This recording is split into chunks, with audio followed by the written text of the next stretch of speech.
விதவிதமான ஆடை ஆபரணங்களுடன் உங்கள் பண்டிகை நாட்களை ஒளிமயமாக கொண்டாட ஸ்ரீநகரில் உள்ள வேலவன் ஸ்டோர்ஸுக்கு வாங்க. Introducing Growth Guarantee Homes from MP Developers.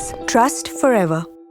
Maharashtra, Uttar Pradesh, மத்திய பிரதேசம், ஹரியானா, கர்நாடகா, தெலங்கானா, ஆந்திரா மற்றும் தமிழகம் உள்ளிட்ட மாநிலங்களில் வழக்கமாக 5 கோடி ஏக்கரில் கரும்பு சாகுபடி நடக்கும்.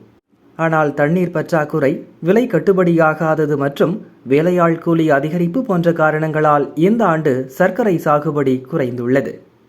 தமிழகத்தில் ஆலைகளுக்கு தேவையான கரும்பு கிடைக்காததால் பல சர்க்கரை ஆலைகள் உற்பத்தியின்றி மூடி கிடக்கின்றன.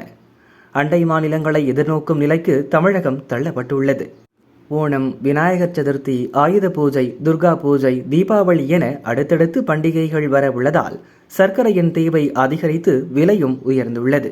இதை பயன்படுத்திக் கொள்ளும் ஆன்லைன் மொத்த வர்த்தகர்கள் சர்க்கரையை பதுக்கி வைப்பதால் செயற்கை தட்டுப்பாடு உருவாகியுள்ளது. சென்னையில் ஒரு மாதத்திற்கு முன் 47 ரூபாய்க்கு விற்ற 1 கிலோ சர்க்கரை தற்போது 60 ரூபாய் வரை விற்கப்படுகிறது. அடுத்த ஆண்டு பொங்கல் பண்டிகை வரை சர்க்கரை விலை குறைவதற்கு வாய்ப்பில்லை என கோயம்பேடு மளிகை சந்தை வியாபாரிகள் தெரிவித்தனர்.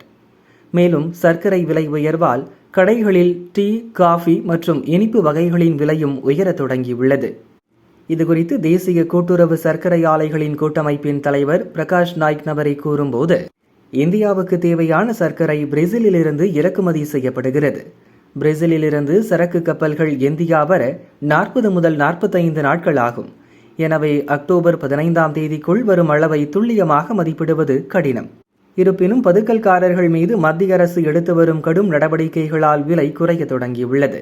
எந்தவொரு அசாதாரண சூழலும் ஏற்படாது, பொதுமக்கள் பீதியடைய வேண்டாம் என்றார்.